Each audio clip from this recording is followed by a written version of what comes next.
भारताचे एक सार्वभौम समाजवादी धर्मनिरपेक्ष लोकशाही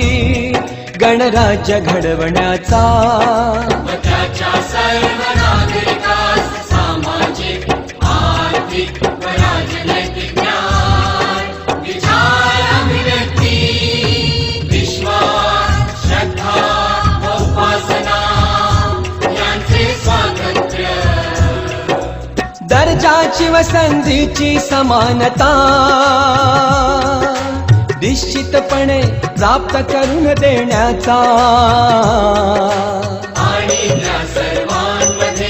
व्यक्तीची प्रतिष्ठा व राष्ट्राची एकता